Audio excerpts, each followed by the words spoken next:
Hello, everybody, and welcome to our April 19th webinar, 5 things to include in your strategic plan. As people are getting on the call, I'm just going to go over a few housekeeping items. But first of all, we are very glad that you're here and that you're on the call with us today to talk with Lyn Sabino. For those of you who were on our call last month, Lyn and I had a great conversation about strategic planning, and we're going to continue that conversation today. But before we do that, I want to introduce myself. My name is Amy Wong, and I'm president and founder of .org Solutions. We are a marketing, PR, and fundraising consulting firm located here in Akron, Ohio, but serving clients around the country. We actually have this webinar series, which is part of our .org Cafe. This is specifically our .org Coffee Shop webinar series that focuses on actually really great learning in a casual environment. So before we get too far into today's webinar, if everybody could just give us a quick wave so that in the chat so that we know that you can hear us and see us, that would be great.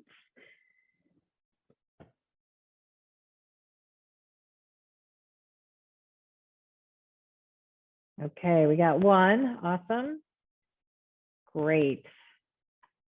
All right, thank you for doing that. That's always, we hate to get too far into any of our webinars and realize that nobody can hear us. So today, I just want to talk a little bit about our coffee shop format. So today, only the panelists, Lyn and myself, who's the moderator, will be visible on the call today. All of the participants will be muted. If you do have a question or you have something that you want to say or want to inject in our conversation, we encourage you to do so. We don't want any questions to wait. If you have something, we want to try to answer it right when we're talking about that particular topic. So go ahead and put those in the Q&A. We'd really appreciate that. And so, and again, answer or ask us those at any time.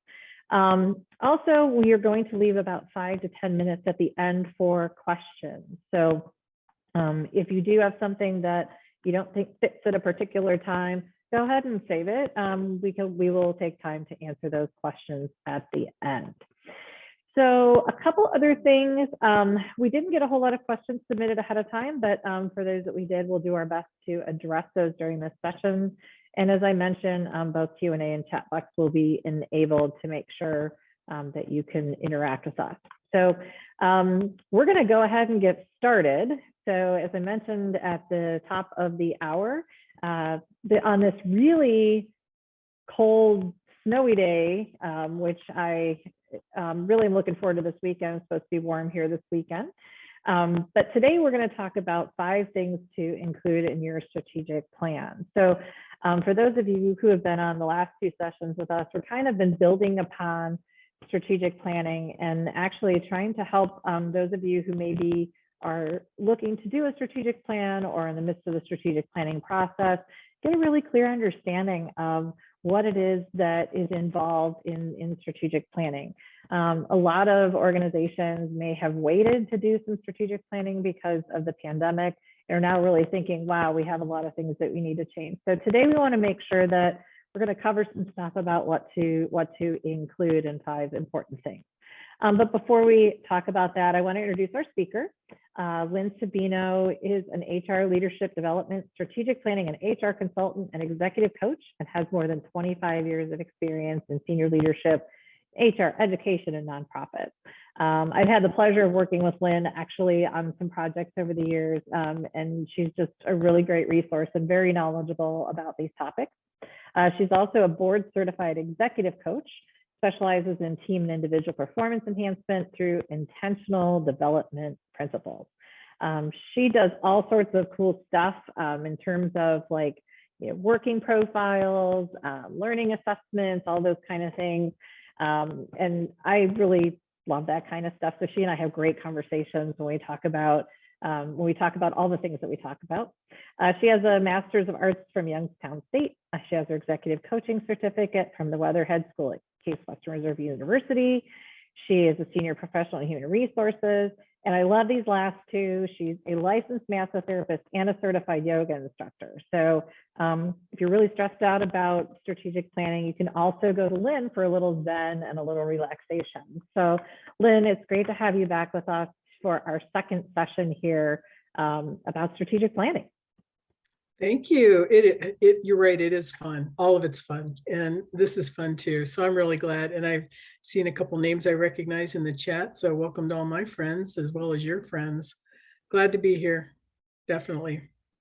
Yeah, and I love these conversations where we're not just putting up, slides and stuff like that, but we actually can sit here and just talk to each other and, bounce ideas off of each other and things like that. Because I do think that some of the best information that we can get is stuff that we learn from each other. So I love this format of having panelists that we can just kind of do a little more, again, casual environment like we want to do with our coffee shop webinars. So we said is there's like five key things, that are included in a strategic plan. And I want to take the time in talking with you today and really dive into these a little bit more. And so, I always think that a strategic plan it has to have like goals and accountability structure. You have to have some deadlines. You have to be able to measure it.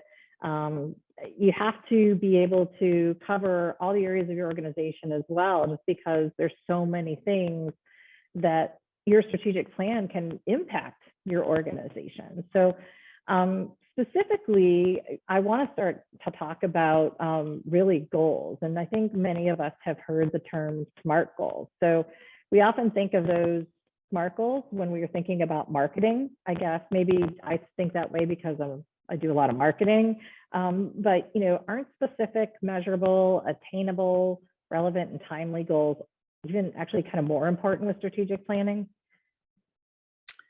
Well, yeah, I mean, you in my experience over the years, I've never seen a successful initiative that didn't focus on, specifically what are we going to do, who's responsible for it, and in what time frame, and how are we going to measure results. And and I'd even back up a little before that and say, like we talked about last time, for me, one of the most important places to start is a review of discussion about your vision, your mission, your values, your stakeholders, the purpose for your organization, all those things. Even if you think those are set and you all understand them, at strategic planning time, it's really valuable to revisit all those things just in case, you need to tweak or you need to rethink a few things, because then once you've got that strategic framework established, all these other 5 things are going to fit really nicely and align really nicely with them. And you'll know almost immediately if you're thinking about doing things that don't align with your strategic framework. So then, we talked about wanting to stay away from those mission creep kinds of things. So, in terms of having goals, those really should emanate from what it is you decide you need to do over whatever the time period is. So let's say it's 2 years. I was doing strategic planning back in the day when we called it long range planning, and it was 15, 20 years down the road. Nobody does that anymore, right? It's all really short term. I know it's hard to believe, but Yeah, we used to think about it that way. 3 years is a very long range plan right now. So, you really want to be thinking about that time frame and what's achievable in that time frame based on, what you decide you need to accomplish. And so your goals need to be SMART. It stands for specific, measurable, attainable, relevant, and timely, for a reason. So, a goal that's not specific is nebulous. I mean, how do you know what you're going to do? What do you need to do if you don't state it specifically? And if you can't measure it, how will you ever know you've achieved it? You've achieved your outcomes. While goals should be a little stretchy, they should stretch you a bit, they still should be attainable. And you'll decide and you'll know what's attainable because of the overall strategic framework that you're working with and the time frame you're working with.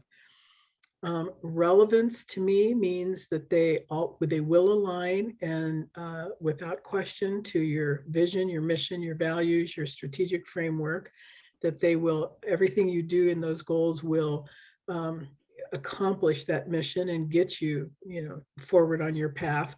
And then timely really, means time bound, so that in a specific period of time, you have agreed that you will have accomplished whatever this goal says. And when we're looking at goals, Oh, go ahead, Amy. No, go I was ahead. just going to say, I want to talk a little bit about the relevance, because after last session, our last webinar, and then you and I talked in between, we had a lot of, I think, really great conversation about, that whole relevance to your mission and to your vision. And some of the people that are on the webinar today may not have been on our last webinar. Can you talk a little bit about how important that is to making sure that what you have in the strategic plan really does align with those particular things? And if it doesn't, you should be concerned. Yeah. Like I shared with you and I've shared with other folks, one of the ways I like to start a group off is by developing your strategic framework. And, that requires a few steps. And oftentimes it's maybe your first retreat day, going through some of these questions. But, looking at, we talked about your action steps or your goals all coming from whatever you define as the difference between your predictable future and your created future, or you can look at it as between your real, your realistic situation, current situation, and your vision of what the future should be. And so once you are able to define those things, then you can see sometimes pretty clearly, other times it takes a little work to find out what are the gaps between where we are now and where we want to go. And so you revisit your purpose, your ambition, or your mission and your vision by asking yourself, is this really who we are? Does this define who we are? Does this define our work? And is this where we still want to be, for now and into the future? So why do you exist? And, what do you intend to do? And then you look at your strategic assets. What are the things that you have that nobody else has that you can capitalize on? Is it your people? Is it your capacity? Is it your finances? Is it your ability to provide services, your geography? So many things could be a strategic asset. You also look at your stakeholders. Who are they? Your constituents. Whom do you serve? And who provides those services? And and what promises are you making to your constituents? And what do you say you will deliver to them? And then what are your guiding beliefs about the future? Where do you see yourselves in the future? And how do you think you can get there? So these are some, initial conversations that can set the stage then for goal planning and execution of those goals, measurable, making measurable metrics that are going to go along with those goals, and then figuring out, how you're going to monitor all that progress to plan. So, I think it's really interesting that, as you're talking about how, how it's always so great to go back, making sure that it aligns with your mission, vision, and values. I think sometimes people are scared about strategic planning because they may say like, well, I don't feel like I'm more of a tactical person as opposed to more of a wide, long range thinker, or I'm afraid that I'm not going to have any relevant ideas that are going to, really be earth shattering to take this organization forward. I think by staying true to your mission and being able to answer those kind of questions is going to guide you more than having some creative, huge pie in the sky thing that really does not resonate with your constituents or the people you serve, or the reason that you exist in the first place. Yeah. A strategic plan shouldn't be cosmetic. It can look really good on paper and it can be a really nice visual on a slide, but unless it's actionable and unless you can measure the results, I don't see much value in that. And I haven't seen much value come from strategic plans like that. And so a little bit of reflection at the beginning, I think, is very important, because that can really get you to understand what your current reality is. And then participation from, a cross-disciplinary team, cross-functional team, your board, your employees, your, constituents, however you put your core team together, that's where you're going to be generating, the information that and the ideas and the thoughts and the inspirations that are going to be important to setting your goals.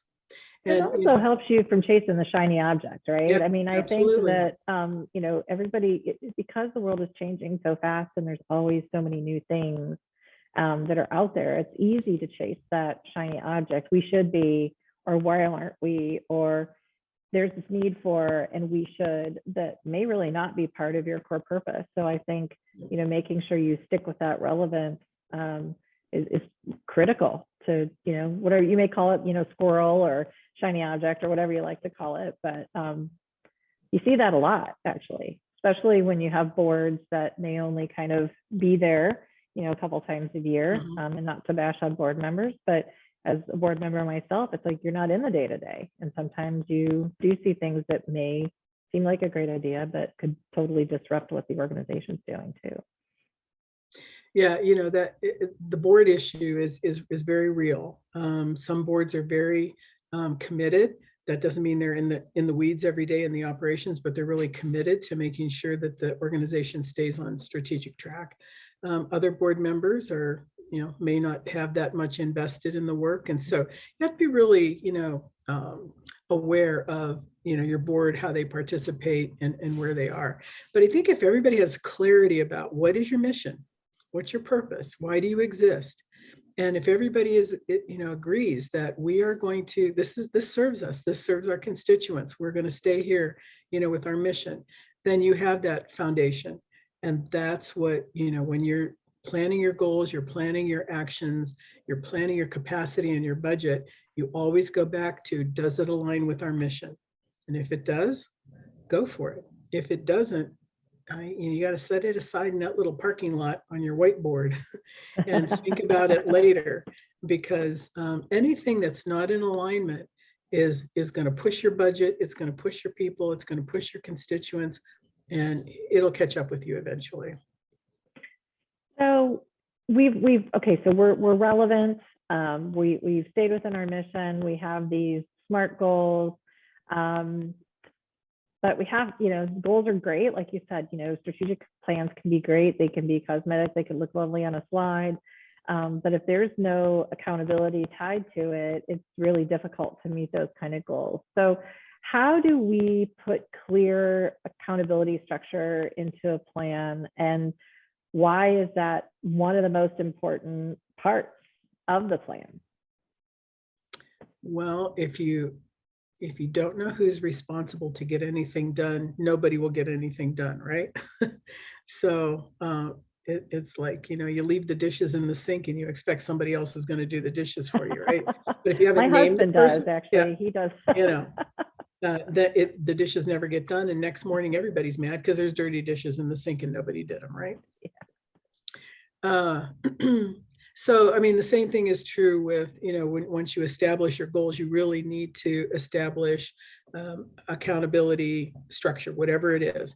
And I mean, ultimately, the director, you could say the director of the organization is ultimately responsible to execute the plan, or you could even say the board chair, the board is ultimately responsible. But, operationally, it's going to be the director.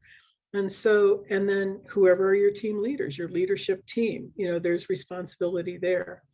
But so you have to be really clear about designating, when you set out a goal, I've got a really nice template for a goal action sheet that's got the each action step, who's responsible to accomplish it, in what time frame, and what are the expected outcomes. And so, it's just, I think it's important to put those things in writing, however you do it, on a slide, on a piece of paper, electronically, whatever way you do it. It's important to have it memorialized in writing, so that everybody knows, when is the next progress to plan report? What's my responsibility for that? And, what am I expected to show, results for? So you've got to name specific people. If you name a department, you really need to name, a contact person or a go-to person for that department. it's really important. The most successful plans I've seen are the ones that have specific people responsible for specific tasks and action steps and goals. And then they are responsible. There's a regular reporting schedule, following that.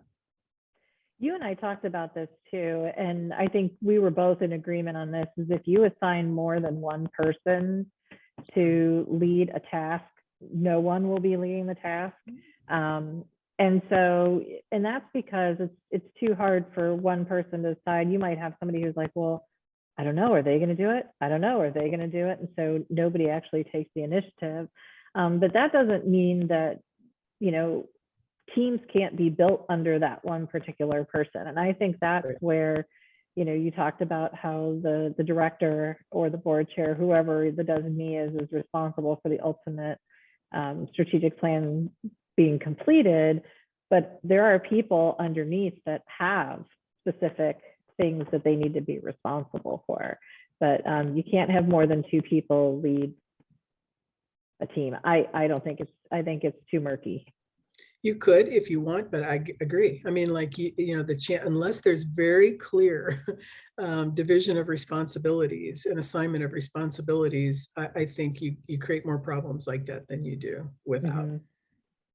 Yeah, and I guess you're right. The clear responsibility. So it's like, okay, if it's your job to schedule all the meetings, get all the bids, do all this kind of stuff, and my job is to work with this group. Yeah. I think that's probably a way it's going to work, and then you come together. But I think that's hard too, because there's always that perceived that, well, I'm doing more than so and so. You always get that. Have you ever seen that with your families? Like, well, so and so did more cooking than they did for this event or whatever. But so we're busy, right? So I guess we look at like accountability too, and there's probably a lot of small nonprofits that are on this call, or board members maybe that work for small nonprofits, and they're thinking, oh my gosh, the last thing I need to do is add some other big chunks of work to my already overburdened schedule. And I think that people get excited. I think is the leaders who are leading want to get things done, and they want to see action and check things off the list. You have the people in the trenches who are working, and they don't have, they're stressed out about getting anything else done. And so they're feeling like they're being pushed with unrealistic deadlines from the leaders. I think realistic deadlines are so important to a plan.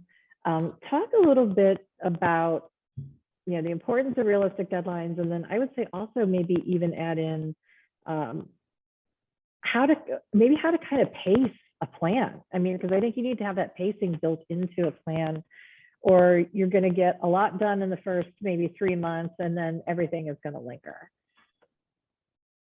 Well, it really is important to pace yourself.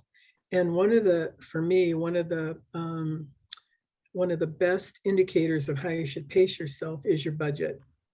So I think it's really important to have your financial people, at the table from the beginning of the planning process. Your board treasurer, whoever handles your finances, in terms of staff, those kinds of things. Because, for example, you may have a revenue stream that is maybe it's sporadic, like maybe most of your revenue comes in at a certain time of the year, or it comes in maybe 2 times a year.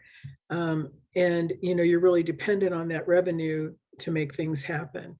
You may be waiting for grants. You might be, be understaffed or overstaffed. You've got to look at, once you know where you want to go with your plan, you have to look at what your capacity is and how you're going to be able to make that capacity kind of even over the period of time for the planning period. So, everybody's busy, but everybody who needs to do something for the plan can participate in helping with the timeline. So, that's why it's important to get, let the relevant people weigh in, the ones that are going to have to do the work, and come to some kind of conclusions about, what needs to be done, when it can be done. And then are there any budgetary constraints that would say, because we expect funding to come in at a certain time, we may have to time one goal differently than another, or some action steps differently than others. So it's a kind of a dance, if you will, in terms of timing. But as long as you know your overall time period, like let's say it's 2 years or 3 years, whatever it happens to be, and then you can, as you start to kind of drill down on your goals and your action steps, then you can maybe fine tune the timing on some of the tasks, and make sure that they can be accomplished by the frontline people who are going to be probably the busiest. If they have to make a significant contribution to information gathering, data gathering, and those kinds of tasks. Does that make sense? Like, Yeah, because I think of, I put my fundraiser hat back on. So, I think of as a fundraiser, some of your busiest times of year are, year end. And there's certain ebbs and flows, right? Where you have like event times of year, you have, year end giving times of year. And you think like, okay, so January is where you can kind of like maybe breathe a little bit and have time to plan, or time to work on special projects. Unfortunately, a lot of those special projects from a fundraiser's perspective may involve the people who are at this point completely slammed with reporting and year-end data entry and all these other kind of things, and that their busiest months are December and January, and so they may not have that time. So I think in terms of pacing, you're right. It's making sure that it's not only about when it's right for you, but taking into consideration what members of your team need to be involved in that execution, and understanding are there ebbs and flows in their particular work flow, whether it's on a day-to-day basis or monthly or quarterly, or are there better times to be able to do things, and making sure that you're cognizant of that, because I think we talk a lot about buy-in. If you don't have buy-in on these plans, it doesn't matter how great the plan and how much it aligns with your mission, it's not going to ever become a reality. So yeah, and the nice thing is, though, if you do the planning process correctly, you'll work all this out before you start implementation, and everybody will know what's expected of them. They'll know the time frame. Now, that doesn't mean you won't have any. You need to allow a little flexibility for unforeseen circumstances, but everybody will know their role. They'll know their time frame, and they'll know what the outcome is expected to be. So that's why you put in the hard work on the front end, developing the plan, and then once you get to execution, it should be fairly smooth sailing in terms of structure. So, and I think too, as leaders, we have to make sure that, if we're the ones that are leading this effort, or we're leading a team within the strategic plan, we have to be open to listening to the people who work for us. And we need to make sure that there's, that opportunity to have open conversations, and for people to say like, this is great that you want to do this, but it's really going to put a lot of pressure on us in other areas within the organization too. So I think as leaders, sometimes we're going to have to step back and say, even though, yeah, I'm responsible for this, I also have to take into consideration my team as well. And so those are balancing acts, I think, that you learn as leaders. Well, that's why you include people at the table. People need to be included in the conversation. If it's a top-down kind of thing, it's going to be real hard to get some clarity and buy-in from your frontline people. And people own what they help create. Yeah, I've seen that many, many times. And we talked last time about the Pat Lencioni pyramid, the 5 dysfunctions of a team pyramid, of how you get to results. You start with building trust among your teammates. You encourage productive conflict, which is discussion around issues, productive discussion around issues, including disagreement. You solicit commitment. You get commitment because you have clarity and buy-in around the issues. And then you build in accountability, and then that's how you achieve your results. So It's really a simple process, but it's really messy when you put people at the table and try to, try to get there. Oh, people. Yeah, I know. So, I always say that, obviously it's great to say like, okay, this is done. We've checked this strategic initiative off the list. But I think one of the most important things that you need to put in the plan, and this isn't really the plan itself, this is, I think, a key part of the process is celebration. Yeah. So why is it important that we take that step back and we define and celebrate what success looks like? It's not just about getting it done, it's about maybe enjoying the journey along the way a little bit too. Because there can be so much joy and enjoyment, in the journey and getting the work done and seeing the impact it has on your organization, on your constituents. And if we fail to appreciate, what's good about our work, what's productive, what's joyful, what's really meaningful, it just becomes drudgery. And who wants to be slogging around in in drudgery, every single day? I mean, and that's why as leaders, I just think it's so important that you keep in mind that, people appreciation, showing appreciation for the efforts of people is so important.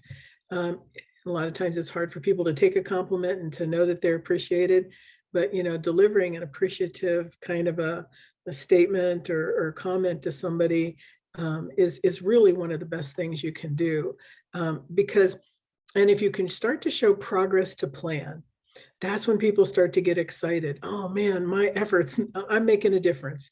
Yeah. Because don't we all want to make a difference? That's why we serve, and why nonprofits exist, because we want to serve people and make a difference. And to the extent we can show everybody your work is making a difference. You may think that, that you're a small cog in a big wheel, but, we can't, fact of the matter is the wheel doesn't turn without you. And, your contributions are really significant. And then when you have your progress to plan update, people can see, start to be a lot of green lights on that metric sheet, on the dashboard, and starts to be a lot of stars and whatever else check marks, whatever else you use to indicate accomplishment. And when you can see that, it really motivates. It's very motivating for people, gratifying. Well, and there's a lot of ways that you can celebrate too. I mean, it doesn't have to be, it can be maybe a little bit more than just, the green lights and things on it. It could be, maybe there's a monthly update that comes from,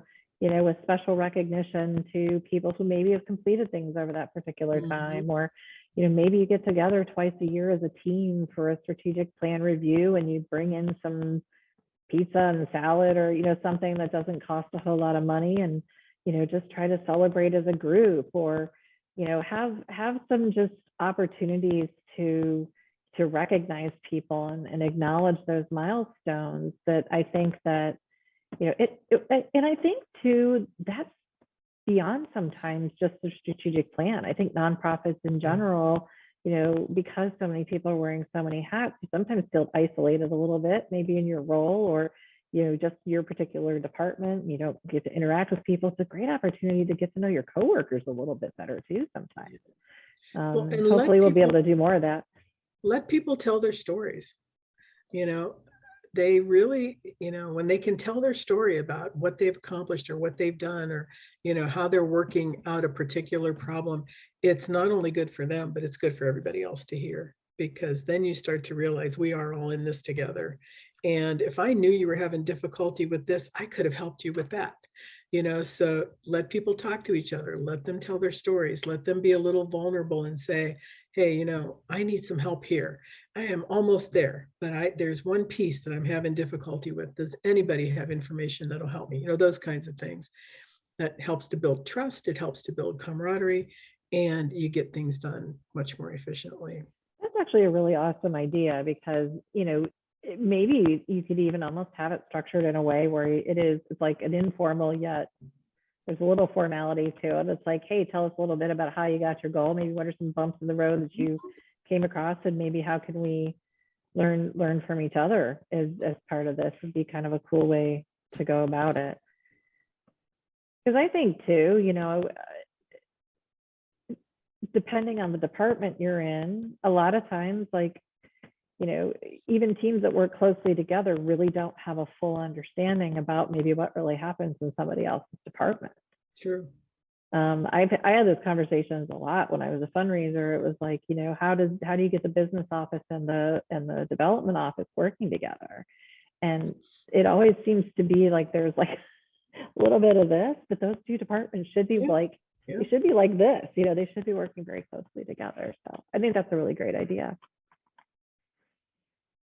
Yeah, anytime you can get people talking to each other, you typically are going to win. Yeah, I would agree. Especially now. I mean, what are, maybe we talk about that a little bit. I mean, there's still a lot of teams that are remote, or maybe they're partially remote, or maybe there's this hybrid work schedule where you don't see each other on a regular basis. I mean, what are some ways maybe that people could celebrate, that way? Or how do you work that way? Are you seeing that in some of the work that you're doing now? I mean, I think Zoom has been the video conferencing has been, a savior during the last couple of years. And I understand people that say I'm zoomed out, I can't do another video conference today, but, it's still in my mind, contact with other people. And, for me, that was the hardest part of being locked down, was the isolation from other people. I had a Zoom to look forward to. I was much better spirits than I was without, and so it was a little hard to celebrate, but we did the best we could to celebrate. So, we'd all say, we're going to get together at 4:00 today or whatever, bring your beverage, whatever your beverage is. And we're going to talk about some of the things that went really well this, last week or whatever it was, whatever time period. I did some yoga classes online, for Zoom for some of our employees, those kinds of things. Just a little way to get together. And if the weather was nice and you could go out on your back patio and do your yoga and kind of commune, if you will, with your coworkers, those kinds of things went over really well. So you just have to make the best of what you have to connect, because it's the human connection. Hard not to be able to hug. It's hard not to be able to see people in person. But it's just important not to lose connection with people. And so throughout this whole strategic planning process, whatever you do, if you can only meet virtually, if you're hybrid, if you are fortunate enough to be able to meet in person, whatever you can do to help people relate to each other as people is really, and ask them what they need. What's the best way for us to connect? In this team, what's the best way for us to connect with the board, with whoever else we need to, work with. And if you can give them what they need, then they feel heard, and then they feel valued, and then, the work is much more productive. You could create like a celebration committee, and their job is to create all these wonderful ideas. And every organization has the people who have like that great ideas and the energy, that like to do that kind of stuff. And so that's awesome. The event planners. Yeah, the event planners. Oh gosh. So, we talked about like the importance of accountability. We talked about, how do you kind of pace things, but I think ultimately you need to have like a deadline. Like, when do you want to have this done? So, can you talk about like why having a finish line or a specific endpoint before you even start is really important? Well, because how do you know when you're done? I mean, that sounds so simple, but you need to put a time frame on things so that you can measure your progress. Now, there could be some valid reasons why you don't make your deadline. And you'd have to deal with those, like a pandemic, or you've got a financial Supply crisis, or supply chain. I mean, especially now, there could be lots of reasons why you haven't met a goal deadline, or why you don't think you can meet it. And that's why, one of the biggest, one of the things I find myself saying most to people that I work with on strategic planning is ongoing is not a time frame. Okay. There's no place for ongoing in your goal sheet, because if it's ongoing, it's operational. If it's happening every day and you're just doing it. So once they get that out of their heads and they start to think about, okay, I really, within the next 90 days, here's what I think we can accomplish. Within 180 days, here's where I think we can be. People have got to start thinking in terms of timeframes, but those timeframes can be, I don't want to say dictated, but influenced by things like budget and staffing and capacity and external forces. And that's why you have to do your homework on, all that kind of stuff. So you make your best guess on a time frame based on your discussions during strategic planning about what might impact, like when do you really need to have it complete, and what might impact that completion time frame. And then, and your board is going to, you're accountable to your board for reporting on progress to plans. So, the last thing I'd want to do is go to my board by saying, and have to say, we didn't get it all done, but we'll keep working on it. Well, like by when? Like when can we expect some, some information? When will we know whether you've met your goals? Those kinds of things. So I don't know. You just can't. It's like they say, a goal without a time frame is what, like a dream, or it's a plan. it's A just goal without a plan is just a wish. There you go, a wish. So you just, I mean, to me, time frame, deadline, all those, kinds of time bound words and ideas are critical in the strategic planning process. It's interesting because I think of like, running a small business, and, what we have is our internal strategic initiatives, but we advise nonprofits on their strategic initiatives. And it's hard. It's very hard when you have a small organization, because the day-to-day stuff does get in the way, and it is difficult to, it's easy to push some of the strategic stuff back because you're doing some of the day-to-day. And I think that is why it's, even more important to have like these beginning and end points. Because if you're actually able to kind of look back or even look forward and say like, wow, this is crazy. We need to be, if we're going to do these 10 things, right? These 10 new things, we have to make sure that we can do that and still what we're doing need to do on a day-to-day basis too. And that's actually a reality check. And it's not easy. I mean, I think that's not easy. And I go back to what your comment was earlier, and you say this a lot. It's like, the more you can work this stuff out at the beginning of the process and look at your, look at your own things, is it aligning with the mission? Are there barriers to implementation for things? Do we have the right board? Do we have the budgets? Do we, have all of these things? The more you can work that out in the beginning, it's a lot easier to be able to do things later on and keep you on track for everything you need to do. Well, and talking to your staff will teach you a lot about your capacity that you don't know, because they will tell you, what is there anything that can be paused? Is there anything that can be of the day-to-day work that can be delayed while we're working on a strategic initiative? And and if you plan your strategic work around the day-to-day, if there are some downtimes, and if there are some, people have some availability that you may not have realized they have, then you can start to fit it all in. But you have to be willing as a leader to ask people what they need. Ask them, is this time frame realistic? If not, why not? And what do we need to do to make it realistic? And they'll tell you, because they do the day-to-day work. So let them advise you what can be paused, what can be delayed, what has to happen.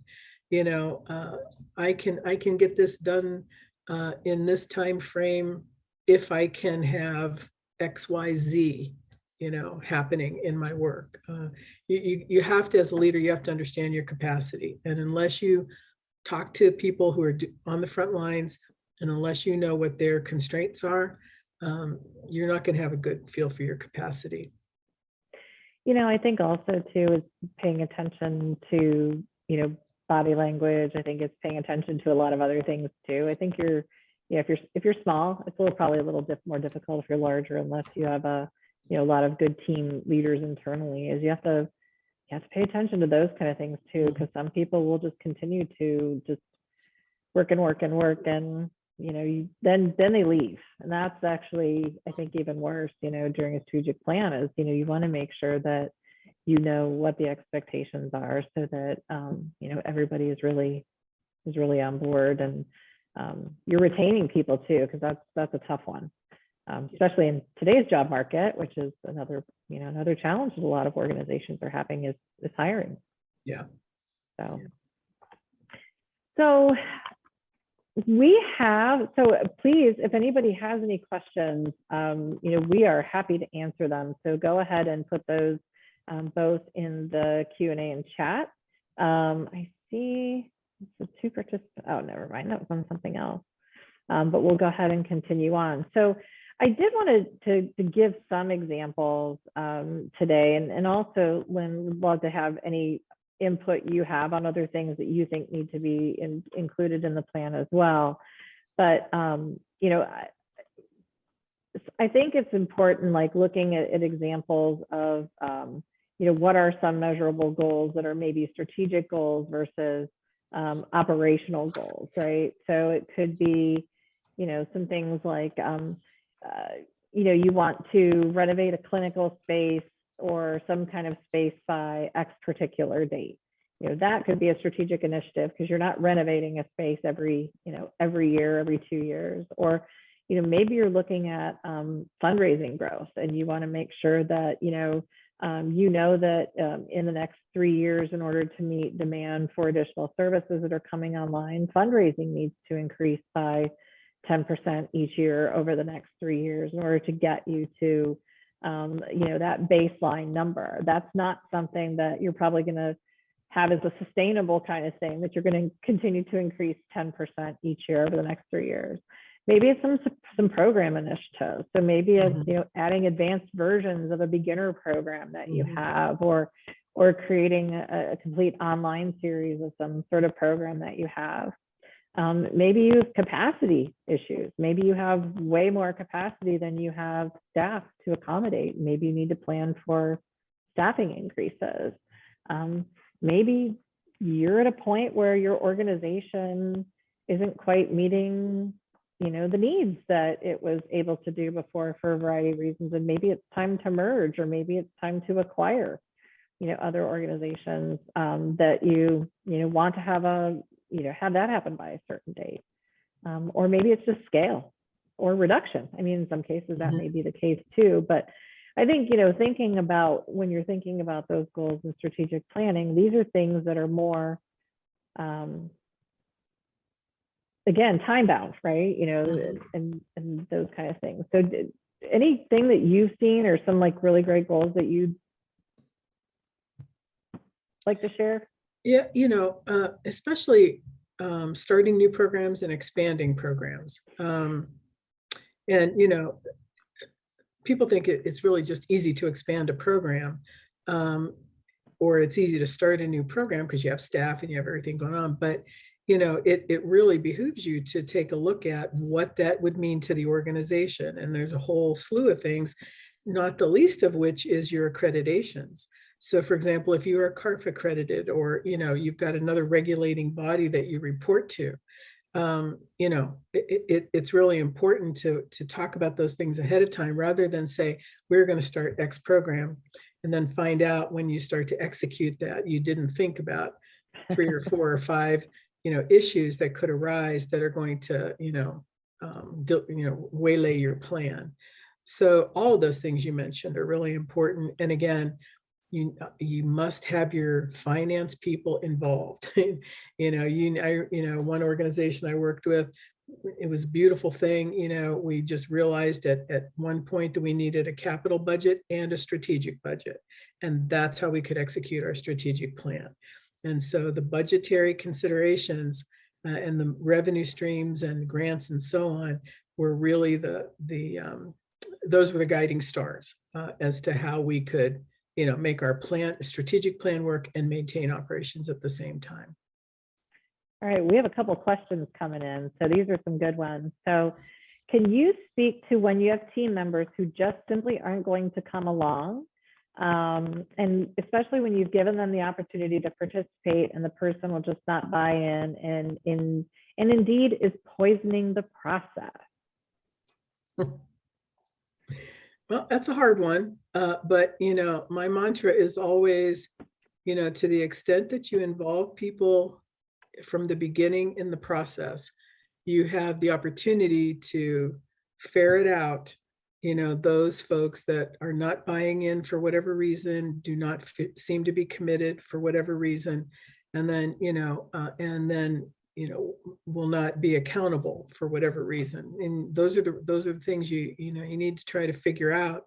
And, depending on the organization, I mean, you may have ways of working with these people, whether it's, I don't know if it turns out to be a disciplinary situation or what, but, some of those kinds of people may need attention outside of the strategic planning process to find out, like, what is it? Like, what's the problem? Why do you feel like you're not committed? I'm not seeing that you're participating. What are the barriers for you? What are the obstacles? Ask the questions and see what kinds of answers you get. You might find, you might be enlightened, to find out that what we might judge to be a reason for the behavior is not really the reason at all.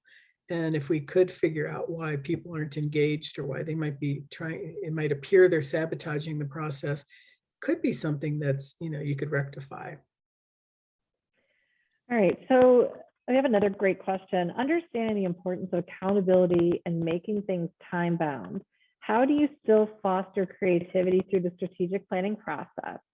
Any thoughts on finding the balance so it doesn't feel like another project management meeting? Yeah, that's always something you want to be on the lookout for.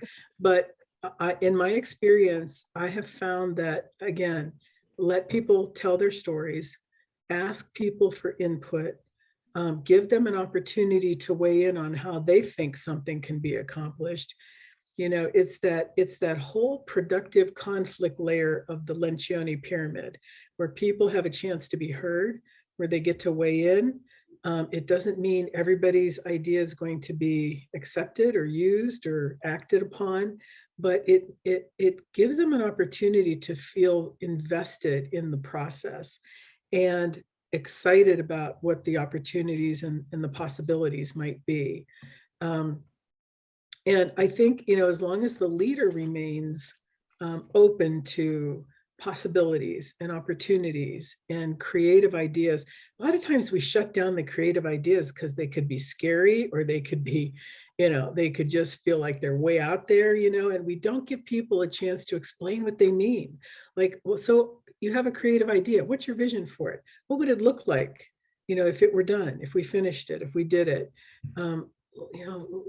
Leave that open, leave time for discussion there so that everybody can hear about the creative idea. And then everybody gets to kind of decide, how you handle that. I don't know if that really answers the question, but, you can't take not everybody. Many people are going to look at strategic planning as drudgery, okay? But until they really get involved in a process that is fun, that is insightful, that is exciting. And that's why, you think about taking advantage of a facilitator who can help you with that. And not, to sell services, but I can tell you that I've been on both sides. I've been the person who facilitates the planning and part of the process, and I've been the facilitator outside the process. When I am in the process with my team, with my organization, my involvement and my contribution is very different than when I'm outside the process. So if you are a leader who's going to be in the process with everybody, consider bringing an outside facilitator in to handle, the process for you, so that they can, it can be creative. It can be something that, everybody gets to participate in. It feels more participatory that way, as opposed to you're telling me what to do because you're our director or you're our boss, I have to tell you one thing that I've learned, and I'm still evolving in this way, because I'm very much like, things click for me very quickly, and I'm like, I know, here's how to do it. One thing I learned is that a lot of times as leaders, we want everybody to do things exactly the way we would do them. So it's like, this is the path that you should take, which that's an immediate creativity stifler. And when you step back and say that this is the goal that needs to be reached, and if you have, very smart people that are working on that particular goal, they may take a different path, but still get to that same end result that you would as a leader. So, you may go straight arrow where they may need to have more winding path, but as long as they're getting there and they're, getting there on time and they're doing what they're doing, that's a great way to make sure that you're not stifling the process, is let people kind of create their own map to get there to some degree. I mean, I know that there might be times where you have to manage that, but, just because I do it a certain way doesn't mean it's the right way. It means it's my way and it's right for me. Someone else may do that. And that's, I think, a really good way to not stifle creativity. Yep. So we do have a couple other questions that I want to get here before we go. So someone said, your conversation about capacity hits home. If it's not time, particularly in a small organization, aside from justifying why to your board, are there other things that you should do? So I think the question is that you may just not have the capacity right now for your organization to do strategic planning. How do you kind of convey that to your board? And what are some things maybe that you should do to prepare yourself to get ready? It's how I took that question. Well, I mean, if that's what the question is, I mean, just because I think there's always room for a talk about strategic direction and strategic framework, no matter what your capacity is, especially with your board, as a director with the board or a leadership team with the board. So, you may not jump into a full-fledged strategic planning process, but that doesn't mean you can't do some of the fundamentals and start to pave the way, because no matter what your capacity is, you still have to provide services, you have to operate, and you have to look at the future to see whether you can continue to operate, right? Your finances, staffing, services, et cetera. So I would say that, you scale it back. There's always ways to have those conversations with smaller groups and with larger groups. And then, that's how you get some insight as to what your board is thinking, what your staff is thinking, and maybe you have a feel for what kind of direction you can start to move in until you're ready to do, something more, something more involved in terms of a strategic planning process. Does that make sense? Yeah, absolutely. Absolutely. And then I have one quick follow-up, and I know that we wrap up at 3, but I think this is a great call or great question. So if anyone has to drop off, we will continue just to finish answering this question. This is kind of a continuation of the creativity and fostering creativity question. Should some of this story, the healthy debate and stories, is that something that should be done at, as you're doing the strategic framework part of the process? Is it something that's part of the ongoing process, or where does that kind of fit into the overall discussion? Is it before you get into the SMART goals? I think it can happen anywhere, but especially in the initial, developing your strategic framework part, because that's where you talk about, if nothing changes, this is our predictable future. Here's where we're going. If we want to have a different future than that, here's what we need to do. How do we get there? And then that's where, a lot of creative discussion, brainstorming, sharing of stories and ideas, that really helps you to start envisioning and shaping your created future. And then the same thing with looking at your purpose and ambition, your mission, your strategic assets, your stakeholder promises and commitments. And then it's appropriate, I think, everywhere. when you get to planning the action steps of your goals, it may help you to build timeframes, and it may help you to find resources and to really make the action plan workable if you know some of the obstacles people have faced, some of the successes they've been party to. So you don't want to spend all your time in that, but you need to find a way to let people weigh in. And if they have a story to tell, of course, we don't all want to be like Rosen Island on the Golden Girls, and nobody ever wants to hear her stories, right? But I just think it's important to allow for that every step of the process, wherever you can, because it could be really enlightening. It could set you on a path that you didn't think about before. And it could also be a key component of implementation too. Yep. So, well, Lyn, I think you and I could always sit here and talk a lot about strategic planning. I enjoy our conversations, and I know that you add so much value to our discussions. And we're very excited to actually have you back for our final webinar on strategic planning, which will take place on May 24th at 2. This is actually all about, we're going to take this whole accountability structure and how do you implement your plan? How do you keep it front and center?